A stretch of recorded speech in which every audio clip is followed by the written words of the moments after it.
Hi, and welcome to Chapel Hill Maker. I'm Rachel, and I love knitting and making here in beautiful and very hot Chapel Hill, North Carolina. I am so happy you could join me today.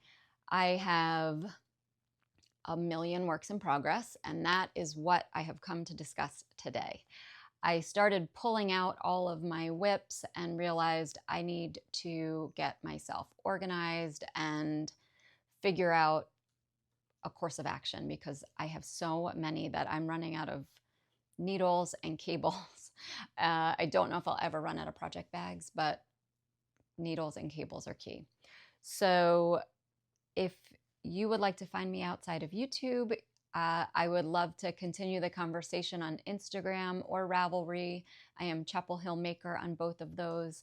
And I have one finished object, but I'm going to save it until my next recording because I think it'll be closer to its release and I want to make sure I give it its full attention.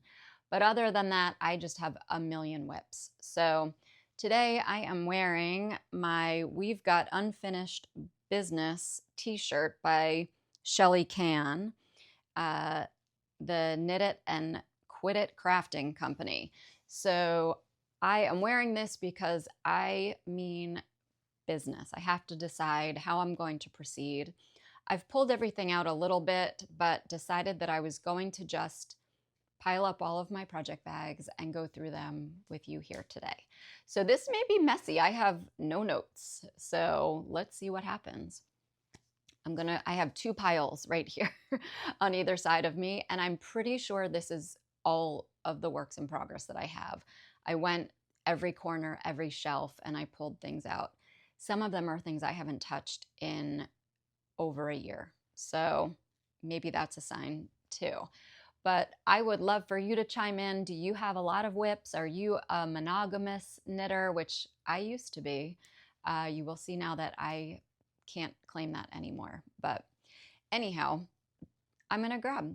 This is my first one. It's in a Merit makeup bag. I don't know if they still give them out, but they used to give these out when you would order Merit makeup, and it's this really cute Japanese knot bag. Corduroy, perfect for a small knitting project, and that's what this is. My daughter, who is now a junior in college, when she was a freshman, asked for a mohair scarf. And if you've followed me for a while, you know I am not a scarf or even really a shawl knitter, but she asked for it, so I intended to give it to her. And I have a good bit of a scarf here. So every once in a while, a couple times a year, I pick this up and I'll knit a few rows. It is big chunky needles with just straight up one strand of mohair. So I should, I guess, ask her if she still even wants it, considering that was 3 years ago that she asked for it. But I probably won't rip this out. I'll probably just continue with my plan of picking it up every once in a while and knitting a few rows. I actually have more on this than I realized. So I don't think it would take me that much to just go to town and finish it. So that's the first one. Next one. This I talked about a few times on the podcast, or maybe only once. This is the Froya sweater. I cast on the back and basically used it as my gauge swatch. My gauge is a little bit tight on this, which is weird for me. I normally tend to knit on the looser side. I love the cables on this. And I started this right as it started getting warmer here. And so I kind of knew that this was going to go to the wayside for a bit until it cooled down. I will often, like in spring, cast on a few winter knits so that when the weather cools down, I can just pick it up and go. And I'm knitting these on size, I think they're 9 knitting needles. Let's see. I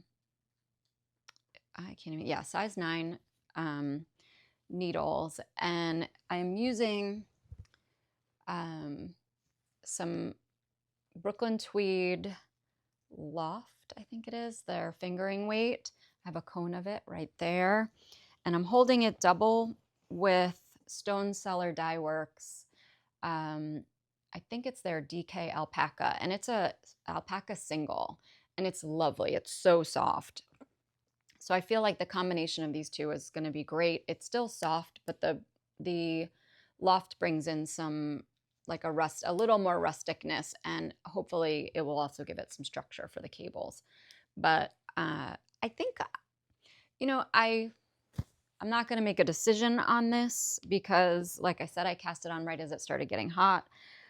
I still think I want it. That would be my big question is, do I still want this sweater? And I've shown it before, I'll put a picture up. It looks like a big kind of Rory Gilmore style cabled sweater. I have this in my thread and maple project bag. My husband had gotten this for me as a gift, and I think it was part of one of their breast cancer fundraisers. So I love that. Next is in my Matterroot bag that I got at Rhinebeck 2 years ago. And this is the Miel sweater that I'm knitting in the Fiber Co. Cumulus. And this is a design by Claudia Q from Unit Toronto. It is beautiful. I love it. I will definitely finish this. It too is this is like a Surrey, a thicker Surrey. So in her design, she holds a fingering and a mohair, and I just went straight for this, held single. I don't feel like I have that much more to go. I tried it on, and I'll put a little video here of me trying it on. So it's meant to be oversized. It's not quite as oversized as I had anticipated, but I think I will get some growth from it. But I love the neck. It sort of has this, you know, short funnel neck. And really all I'll have, you know, look at this gorgeous raglan that goes down. And I was knitting this as a preview knit last fall, and I kind of bonked on it. I just got distracted. But I still really want this. I had hoped last year to have it done in time for the holidays, and clearly that didn't happen. But maybe this year. You know, I am nothing if not an eternal optimist. So maybe this will be my holiday knit this year. So that's the Miel. That one I think I'm going to stay the course on and pick up as I go. And I bring that sometimes when I need like a mindless knit, but I don't have one to grab because it is really pretty straightforward. This is in an old Les Garçons project bag. I think I did like a mystery kit from them a few years ago. And oh boy, this is a Susan Anderson bunny head this is as far as I have gotten on this project. It is also, I think, on size 9 needles, size 8 needles. And I have been wondering where these went. I knit this for a baby who is about to turn 3, and I started it when she was not here yet. So maybe she would enjoy it more now even. I love Susan Anderson's kits. They work up really fast. I have no reason for having not finished this. I'm not going to rip it out. I will still make it. I love these. And it would be nice if I could send it their way, or even if there's another baby out there that might want it. She may be in college by the time I finish it. This is a test knit that I'm doing for Claudia Q for her upcoming book. I'm not going to show it to you because I've been asked not to share it. But this I'm holding linen quill from Pearl Soho with double with Knitting for Olive mohair. And I'm going to finish this weekend.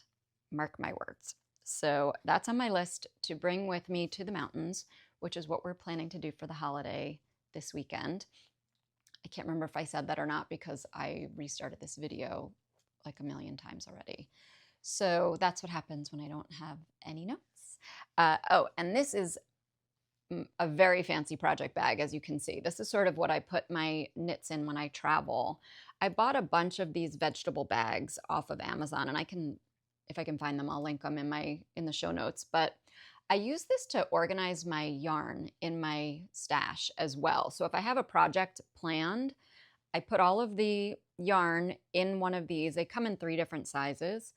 And so I put the yarn in there with a little piece of paper that says what the intended project is, so that if I want to start a new project, which clearly is not a problem that I have right now, but if I want to start a new project and I'm trying to remember if I had purchased the yarn with something in mind, it helps kind of guide my choices. And I keep those just in big baskets, and I hope that it sort of gives a little bit of moth prevention and also just a tiny bit of organization, which is not my strong suit. So next one, this has also been sitting for quite some time, and this is in a project bag made by my friend Madi, who is Colorado knitter. She is an accomplished sewist if you follow her, and she makes beautiful things, and I was the lucky recipient of this bag a couple years back. And this is a crochet project, which if you've followed me for some time, you know I don't really crochet. And that's the problem, is I made all of these beautiful daisies, and I think I was going to make this lazy daisy tank. I'll put a picture of it here. It's so cute, and it was enough to motivate me to want to learn how to crochet. And I love these colors. This is Lion Brand 24/7 cotton. I love the colors. They are Carolina blue and white with a gorgeous marigold center. And I made a bunch of these. I don't even know how many I need for the project. And then I guess fall came and I kind of bonked on it. And so now I have to relearn how to make them. And if I remember correctly, she has videos. And so it will probably come back to me quickly, but crochet for some reason doesn't click in my brain the way knitting does. I admire the crocheters out there, and wish that it was something that just sort of lived in my mind. But every single time I want to crochet, I have to relearn the terminology and how to do it. And I also find that as a lefty, crochet is harder for me to pick up based on videos. So I cannot make myself crochet with my right hand. I have to go lefty. So will I pick that up? I hope so. Will I offer it to someone else who knows how to crochet and wants to pitch in on that? Maybe. If one of my kids wants to pick it up, or one of my friends, I would happily kind of pass that on and let them take the wheel on that. I think probably gauge is a factor the same way it is with knitting, but maybe not. Okay, next. This is in my, let's see, Brooklyn General Woolen Affair tote bag, which I love this logo so much. I got the tote, I got the t-shirt, and I also bought the poster the first year that I went to Woolen Affair. And in this is we'll say it's a long-term project, because I think it's been on my needles, I don't even know, maybe 3 years, 2-3 years. This was from an advent that was dyed by Stress Knits. I don't think she's dyeing anymore, but Stacy had beautiful, beautiful color sense. And this is the Sweet Shop blanket by Laura Penrose.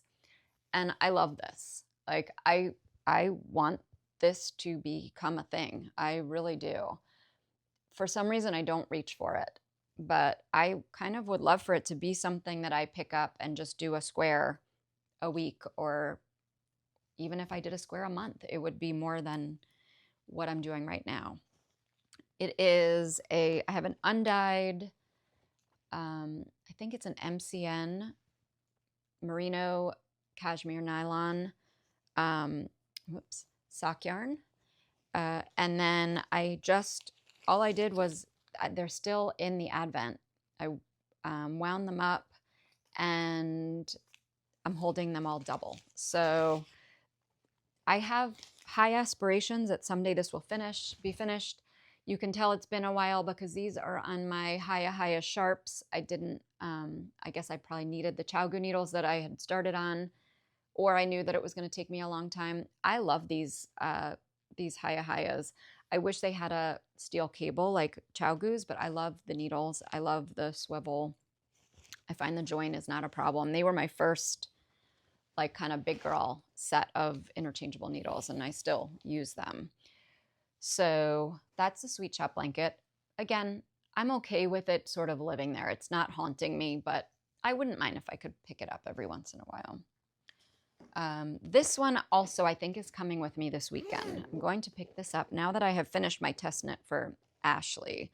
This is the Kirsten shirt, and it's a, I just dropped something. It's from the Isager vault, and I'll put a picture of the finished object up here. The bottom part of it is knit sideways, and so I've almost finished the front. It kind of goes across this way.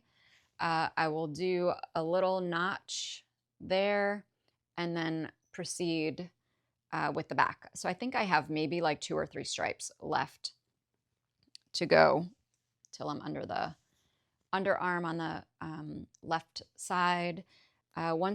This is a pretty mindless knit, although it is flat, so it's not like a movie knit. And there are some short rows. It's hard to tell, but if you look, it gets slightly wider. The stripes get slightly wider at the bottom. And so it means a lot of ends. So I'm trying to weave those in as I go, but can you see all of these ends? And I'm knitting this in Amy Scher's Comfort Silk. What's it? I'm like blanking on the name of it. And of course I don't have the tag. It's in, I think it's called Comfort Silk Linen, and it's a silk linen and merino blend, I believe. That's this one. It's a beautiful color called Forget Me Not, and this is in Camellia Fiber Co. In the color Blue Poppy, and I love them together. I think it'll be a lovely summer garment to wear. It's my only kind of current summer garment that I'm happy with. I'll get to one other in a minute. This might end up being my summer of no summer knits. I don't know.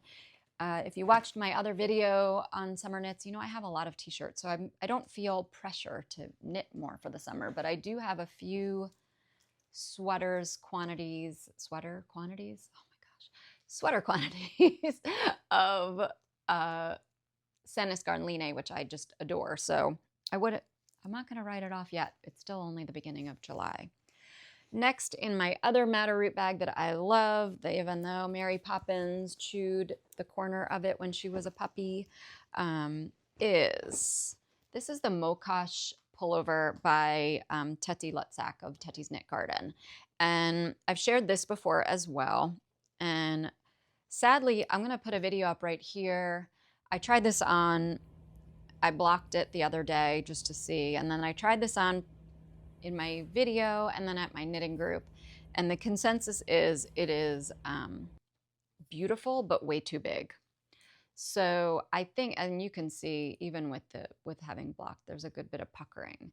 So I don't want to abandon ship on this yet, because these colors are unbelievable. And this is in Dale Garn Alpaca Forte, and I had ordered this from Norway in a kit for a different project, and I ended up not loving the pattern for that, so I didn't proceed with it, but I still just am obsessed with these colors, which you will see.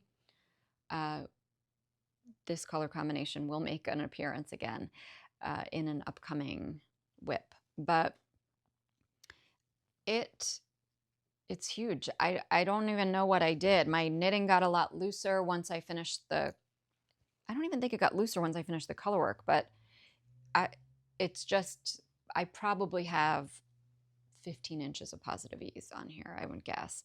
So if you look right below the color work, there was a big increase round. And I think what I'm going to do is rip back until that point and minimize the number of increases there rather. And then there were also a fair number under the underarm. And when I tried it on for my friends, we like held it tight here, and I still had enough room in the armhole. So I think that if I get rid of some of the increases after the color work finishes and decrease the number of stitches under the arm, this will be a nice fit and will be worth proceeding. The yarn is, the Alpaca Forte is like a DK sock yarn. It's a merino and nylon mix. It's not my favorite yarn that I ever worked with. I think it'll be lovely to own, like it'll wash well and wear well. It doesn't seem to be pilling, but it does sort of have that sort of nylon-y feel to it. I have this cute bag charm that my daughter did, what's that called? Why am I blanking on needle punch needle on there, and it makes me happy every time I use this bag. So yeah, so this one's a little bit of an unfortunate project. I can see why it's been sitting. When I finally tried it on, it made me a little bit sad, but I feel better that I have a plan in place.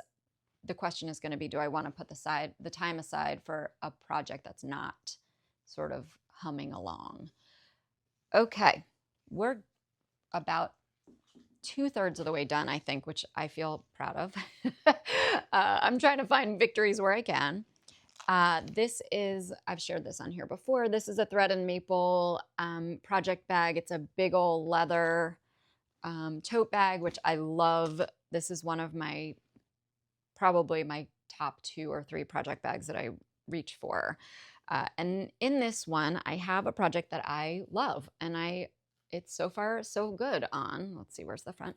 This is the Spot Cardigan by Ann Venzel. And I started this again towards the end of the spring when it was getting warm here. And so I don't know that it will get that much attention in the coming weeks because it is so hot here in North Carolina. It's currently 90 degrees and climbing, and it's really, really humid. So this is Isager mohair with Isager, I think it's Jensen is the other one.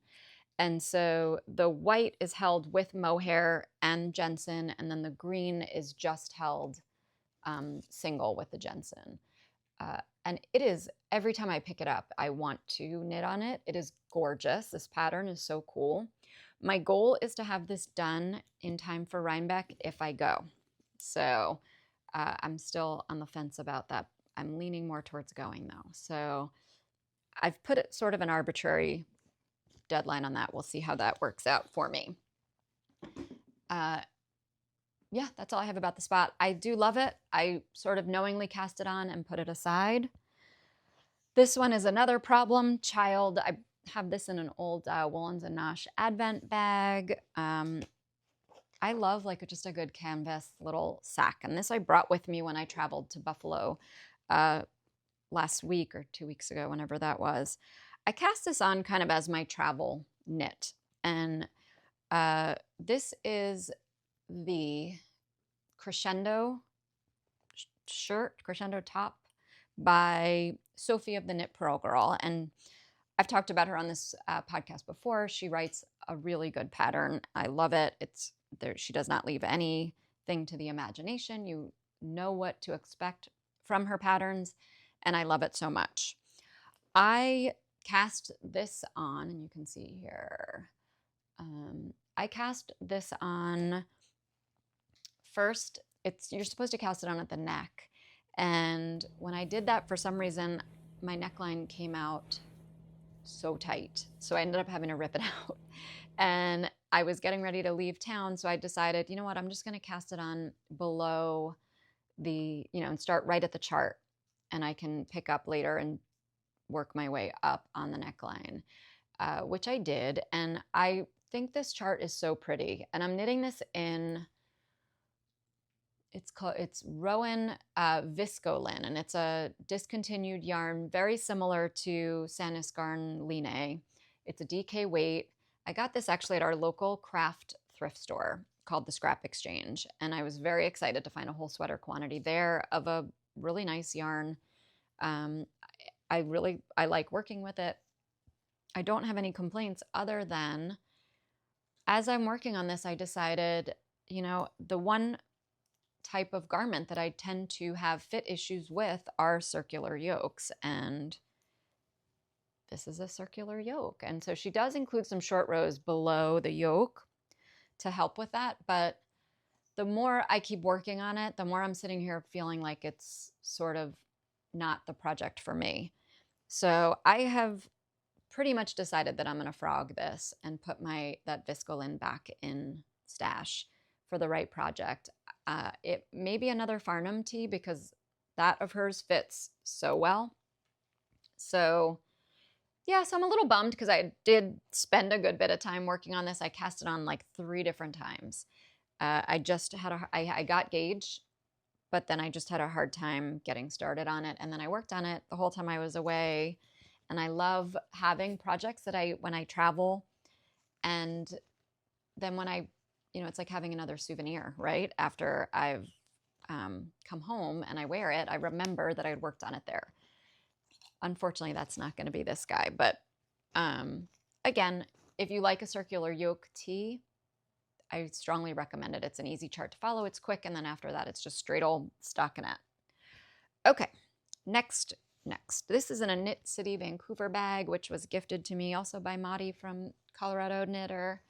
And this is my, oh my gosh, the name just went out of my head. Jaunty. This is my Jaunty shawl that I started last year in anticipation of Rhinebeck. This was my travel knit. And it has been my travel knit all along. I'm knitting this in hand spun yarn it was one of my early hand spun. And I don't know. I don't think this is going to grow up to be a shawl. I love the pattern. It's really fun. It's really good mindless knitting. It is a squishy fisherman's rib shawl. I recommend this wholly. I just don't love how the yarn is knitting up in this particular project. I think this might be better off as like a contrast color in a color work pattern. So even though it's been on the needles for almost a year, I think I'm going to cut my losses on this one too, and return my needles and my cables to their rightful place. And I'm going to pick a different yarn for a Jaunty because I do love the pattern, and I see everybody else's and I'm a little envious because they're very cute. But again, I'm not a huge accessory knitter. I make, I do an occasional hat. I do some mitts, which is another work in progress of mine. The Loof mittens, I can't find them. I have to track them down. They are somewhere in my home and I can't find them. So I've finished one and the rest of it's waiting. It's in a little bag somewhere laughing at me, I'm sure. Okay, we have 2 more. This was a test knit for Making Magazine, which is not around anymore, and you were required to finish 1 sock for the magazine, and I did, and I think it's called like the Dancing Light or something light socks, and I knit these out of Rosa Pomar Mondim sock yarn, and I finished the first one. I started the second one and just, I don't know, I bonked on them. It's this really cute like little vine pattern on there. I think because for the most part with me, socks are my mindless car knit and these aren't mindless, so I just didn't keep going on them. But at this stage of the game, I have enough. I mean, there's not that much left to finish. So maybe I hope to finish these. And then last project, which is not, I don't know if it's a whip yet. Can you call it a whip if you've only swatched? I talked I talked 2 episodes ago about, and I have this in my very fancy Trader Joe's tote bag, which apparently was very hard to get. My children were like so excited that they had them in our Trader Joe's and I brought them home for them. I guess it's the little things, $2.99. I thought it might be actually kind of fun to embroider on this though. Like, wouldn't that be cool? Have a project of a project bag in a project bag while you also have your knitting in there. I don't know. So this is my future Norma blouse. And that is by My Favorite Things Knitwear. And these are the colors that I picked out. This is Linen Quill from Purl Soho, which I've talked about here before. I'll link these. I am an affiliate for Purl Soho, so if you decide to purchase through my link, I do get a little bit of money back and help support the channel. But I'm holding this double for this project. And I think this is going to be our Rhinebeck project this year. So I did want to get started on it, and I can't stop casting on. I just keep casting on. So yesterday, after I finished my test knit, I was so excited to have finished something that of course I needed to swatch. So here is my swatch for this. And I tried the color, the colors in two different ways. I feel like this is the way to go on it.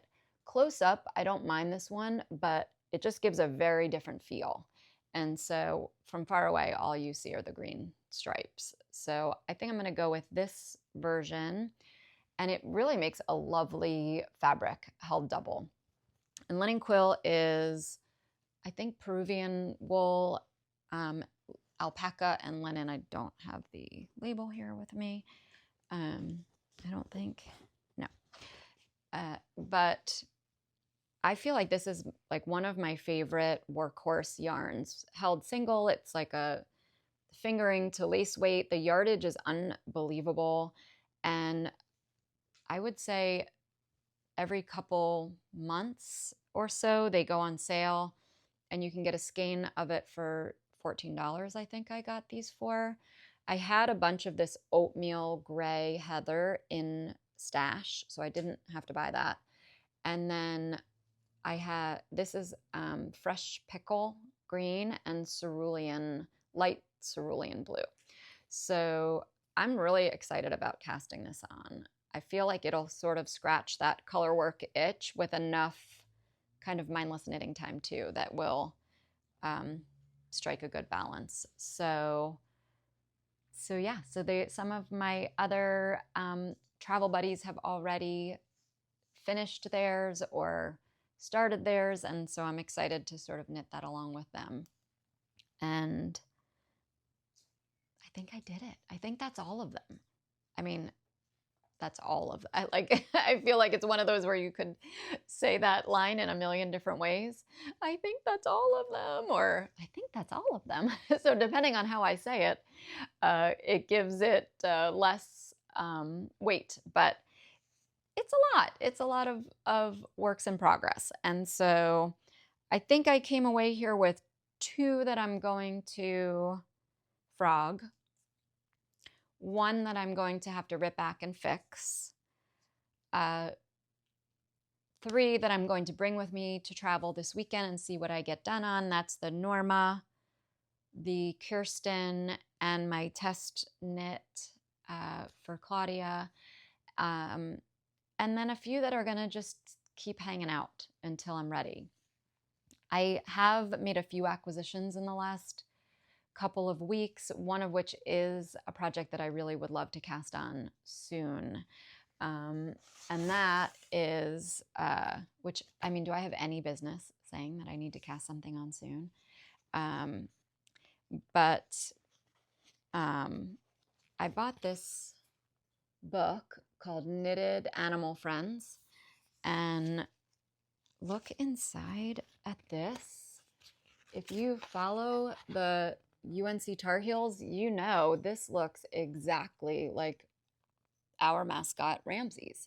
So I would be really excited if I could knit this either before my daughter starts school there in the fall or for Christmas to give her as a gift. So I bought all of the yarn necessary for that, and I worked with a student once on one of these, and it is a little bit fiddly, so it does take some time. So maybe it'll be a fall project when things are a little quieter and there are not as much happening around the house, but I'm excited to do that. And the clothes are so cute. And so that was my big acquisition, was I bought that book and the yarn that I needed for that project, which I'm looking forward to. I think that is it for today. If you celebrate the 4th of July, if you're in the United States, happy holiday to you. I hope you're going to find some good barbecues and fireworks and fun things to do. Looking forward to being up in the mountains and hopefully a little bit cooler. And yeah, I just want to thank you again for joining me. I am constantly in just a place of gratitude for the people that subscribe and comment, that just watch and share. And so as always, I just want to thank you so much for liking, subscribing, sharing, commenting, engaging, creating, and all of the wonderful ings. Thank you so much for joining me. Thanks for watching. Bye.